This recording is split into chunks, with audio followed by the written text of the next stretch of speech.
நன்றி. நம்ம காட்சிகளை பார்க்கின்றோம். பிரதமர் நரேந்திர மோடி அக்னி தீர்த்தம் என்ற கடல் நீராடி ராமேஸ்வரம் திருக்கோவிலுக்கு உள்ளே செல்லக்கூடிய காட்சிகளை பார்க்கின்றோம். அடுத்தபடியாக 22 தீர்த்தங்களில் புண்ணிய நீராடுகிறார். பிறகு இந்த தீர்த்தங்களை எடுத்து செல்கிறார் ராமேஸ்வரத்துக்கு.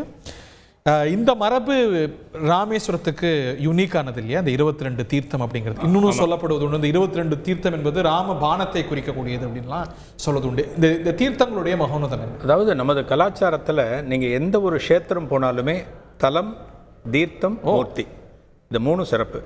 இது 3 இங்கே தரிசனம் பண்ணணும். தலம்ங்கிறது அந்த கோவில், மூர்த்திங்கிறது பிரதான மூர்த்தி, தீர்த்தம்ங்கிறது அங்கே இருக்கிற குளமோ ஆறோ கடலோ எதுவாக வேண்டுமானாலும். அந்த அளவுக்கு தீர்த்தமும் முக்கியத்துவம் எந்த தலத்திலையும். ஆமாம், இப்போ எந்த கோவிலுக்கு நம்ம போனாலுமே முதல்ல இப்போ அந்த காலத்துலலாம் எந்த கோவிலுக்கு போனாலும் அந்த குளத்தில் இறங்கி நீராடிட்டு அப்புறம் தான் உள்ளே போவாங்க. இன்றைக்கி அந்த மரபெல்லாம் மெல்ல மெல்ல மாறிப்போச்சு. ஏன்னா குளங்கள்லாம் மூடி வச்சுருக்காங்க, பாதுகாப்பு குறைவாக இருக்குது, ஒரு ஆபத்து அப்படிங்கிறதுனால என்ன பண்ணுவாங்க, கோவிலில் இருக்கிற குழாயிலேயே ஒரு ஜலத்தை தெளிச்சுட்டு கால் கழுவிட்டு அப்புறம் தான் உள்ளே போகக்கூடிய ஒரு வழக்கம் அது. தீர்த்தத்துக்கு அந்த அளவுக்கு முக்கியத்துவம். ஒரு குழந்தை பிறக்கின்ற போது முதல்ல அந்த குழந்தையை குளிப்பாட்டுறது தண்ணியில். ஒரு பச்சை சிசு பிறந்த உடனே முதல்ல தண்ணியில் தான் முக்கியம் எடுப்பாங்க. நர்ஸ் யாரும் பார்க்குறதில்ல, அப்பாவோ அம்மாவோ சொந்தக்காரங்களோ யாரும் பார்க்குறதில்ல. அந்த உயிர் மெல்ல வளர்ந்த பிறகு தண்ணி எந்த அளவுக்கு அந்த குழந்தைக்கு, அந்த இளைஞனுக்கு முக்கியம் அப்படின்னு நமக்கு தெரியும். இப்போ கடைசி காலம் பார்த்திங்கன்னா அந்த உயிர் ஒரு காலத்தில் இறந்த பிறகு 80ஓ 90ஓ இறந்த பிறகு அந்த உடம்பு என்ன பண்ணுவாங்க, ஜலத்தில் நீராட்டி, தண்ணீரில் நீராட்டி அதன் பிறகு தான் அனுப்புவாங்க. பிறந்ததிலிருந்து ஒரு மனுஷனோட கடைசி பயணம் வரைக்கும் தண்ணீருங்கிறது நம்ம வாழ்க்கையில் ரொம்ப முக்கியத்துவமான ஒரு இடம் பிடிச்சிருக்கு. பஞ்சபூதத்தில் ரொம்ப முக்கியம் தண்ணீருக்கு தான். அந்த உடல்லையே 70% நீர் இருக்கு.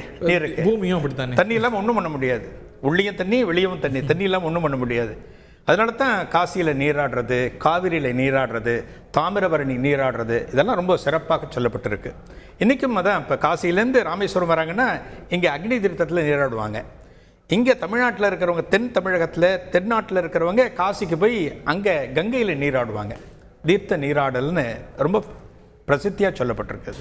22 தீர்த்தங்கள் ஒன்னொன்னுக்கும் ஒவ்வொரு மகோன்னதம் சொல்லப்படுது. 22 அது ஒவ்வொரு பெயர். அதாவது அந்த தீர்த்தம் எந்த தெய்வத்தோடு தொடர்புடையது. இப்போ பார்த்தீங்கன்னா சரஸ்வதி தீர்த்தம் இருக்குது, மகாலட்சுமி தீர்த்தம் இருக்குது, நல தீர்த்தம் இருக்குது. நலன்கிறவன் இந்த பாலம் சொல்கிறோம் இல்லையா, சேது பாலம் சொல்கிறோம் இல்லையா, அந்த பாலம் அமைப்பதற்கு ரொம்ப முக்கியத்துவமாக முதன்மையாக இருந்தக்கூடிய ஒரு பொறியாளர். இன்றைக்கி நம்ம சொல்கிறோம் இல்லையா, இன்ஜினியர்னு சொல்கிறோம் இல்லையா, இந்த ராமர் பாலம் அமைவதற்கு ஒரு பிரதான பொறியாளராக இருந்தவன் நலன் அப்படிங்கிறவன். நலன்கிறவன் வானர சேனையில் ரொம்ப முக்கியமானவன். நலன் பேரில் ஒரு தீர்த்தம் இருக்குது. அந்த நலனுக்கு ரொம்ப பிரதானமாக இருந்த ஒரு முக்கியமான ஆள் யாருன்னா நீலன்னு பேர். அதுவும் ஒரு வானரம். அந்த நீலன் பேர்லேயும் ஒரு தீர்த்தம் இருக்குது. சங்கு, சக்கரம், கோடி, இப்படி நிறைய எதிரிகளுடைய தடை நீக்க இந்த நீல தீர்த்தத்தை பிரயோகம் பண்ணுறது வழக்கம். ஒன்னொன்றுக்கும் ஒரு சிறப்பு உண்டு. ஒன்னொன்றுக்கும் ஒரு சிறப்பு. அந்த தீர்த்தம் மகாலட்சுமியால் ஏற்படுத்தப்பட்டதாக இருக்கலாம், மகாலட்சுமி ஸ்நானம் பண்ணதாக இருக்கலாம். அதுபோல் ஒவ்வொருக்கும் ஒரு சிறப்பு இருக்குது. அந்த மாதிரி 22 தீர்த்தங்களில் பிரதமர் நரேந்திர மோடி நீராடுறதோடு மட்டுமல்லாமல் இந்த தீர்த்தங்களை எடுத்து செல்கிறார் அயோத்திக்கு அப்படிங்கிறது குறிப்பிடத்தக்கது. ராமநாத சுவாமி திருக்கோயில் பற்றி எல்லாருக்கும் தெரியும். தெரியாதவங்களுக்கு விளக்கி சொல்லுங்க. இங்கே ராமர் பிரதிஷ்டை செய்து வணங்கிய தலம் இல்லையா? அதாவது மனுஷனுக்கு என்ன சொல்லப்பட்டிருக்கு அப்படின்னா, இந்த வாழ்க்கையில் நம்ம பாவமே செய்யக்கூடாது, அதர்மத்தின்படி போகக்கூடாது. இது புராண காலத்துலேருந்து நமக்கு சொல்லப்பட்டிருக்கு. இன்றைக்கும் நம்ம அப்படி தான் வாழணும். அதர்மத்தின்படி நம்ம போகக்கூடாது, நம்ம தோஷம் எதுவும் வராமல் இருக்கணும். இப்போ ராமபிரான் என்ன அப்படின்னா, சீதையை மீட்கிறதுக்காக இலங்கைக்கு செல்கிற போது ஒரு போரில் ராவணனை கொல்லும்படியான ஒரு சூழ்நிலை. ராவணன் அப்படிங்கிறவன் ஒரு அந்தணன், ஒரு பிராமணன். அது ஏன்னா அவனுடைய குலத்தினுடைய பரம்பரை பார்த்தோம் அப்படின்னா எந்த அளவுக்கு சிவபக்தி, எந்த அளவுக்கு அந்தணர் நெறியை கொண்டு வாழ்ந்தார். பெரிய சிவபக்தர் அவர். ஆமாம், மிகப்பெரிய சிவபக்தர். அந்த ராவணனை கொன்னதுனால இவருக்கு ஒரு தோஷம், பிரம்மகத்தி தோஷம் சொல்லுவாங்க. அந்த பிரம்மகத்தி தோஷம் நிறைய பேருக்கு, ஒரு பாண்டிய மன்னனு கூட ஏற்பட்டிருக்கு. வரகுண பாண்டியன்னு மதுரை ஆண்ட ஒரு மன்னனுக்கு ஏற்பட்டு அவன் திருவிடைமருதூர் க்ஷேத்திரம் அந்த க்ஷேத்திரத்தில் ஒரு குறிப்பிட்ட வாசல் வழியாக போய் இன்னொரு குறிப்பிட்ட வாசல் வழியாக வெளியில் வரணும். வந்தால் பிரம்மகத்தி தோஷம் போயிடும். ஆனால் ராமபிரான் என்ன பண்ணுறார், சிவபூஜை ஒன்று தான், சிவனை பிரதிஷ்டை பண்ணுறது ஒன்று தான் இந்த தோஷம் போக்குவதற்கு உண்டான வழி. அதுவும் அகத்தியர் சொல்லிங்கிறது ஐதீகமா? அகத்தியர் சொல்லி இல்லை, பல முனிவர்கள், அவருக்கு ராமருக்கு ஆலோசகர்களாக இருக்கக்கூடிய பல முனிவர்கள். இருக்கலாம், அகத்தியரோடு சம்மந்தப்பட்டதும் இருக்குது. ஆனால் அது அகத்தியர் சம்மந்தப்பட்டதும் தெரியல எனக்கு.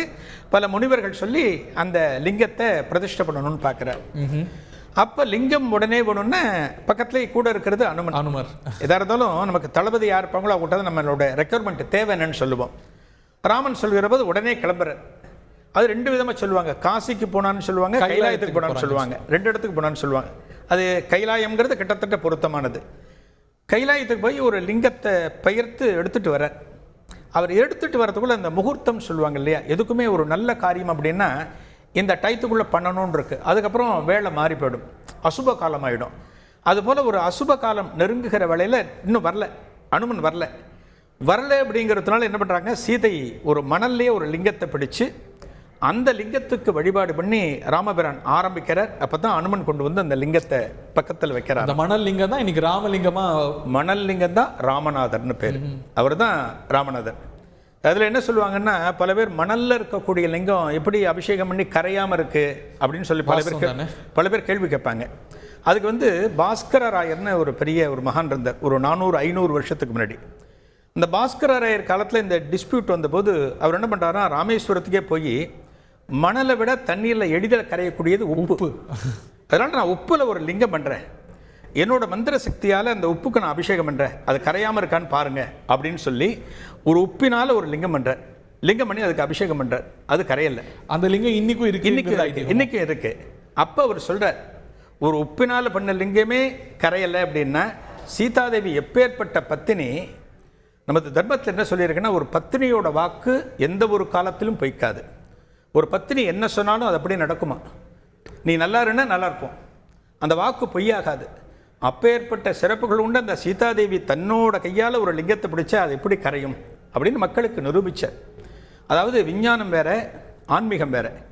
விஞ்ஞானத்தின்படி நம்ம நிறைய கேள்விகள் கேட்கலாம், எப்படி கரையாமல் இருக்கும், எப்படி போகும் அப்படிலாம் கேள்வி கேட்கலாம். ஆனால் எல்லாவற்றுக்கும் ஆன்மீகத்தில் விடை இருக்குது அப்படிங்கிறது தான் நமது தேசத்தில் இருக்கக்கூடிய மிகப்பெரிய சிறப்பு. இது ராமநாத சுவாமி திருக்கோயிலுடைய ராஜகோபுரத்தை பார்க்கின்றோம். பிரதமர் நரேந்திர மோடி உள்ளே சென்றிருக்கிறார், தன்னுடைய வழிபாடுகளை தொடங்கி இருக்கிறார். ஒளியில கூட பாஜக தொண்டர்கள் குழுமி இருக்கக்கூடிய காட்சிகளை பார்க்கின்றோம். செய்திகளை உடனுக்குடன் தெரிந்து கொள்ள உடனே சப்ஸ்கிரைப் பண்ணுங்க.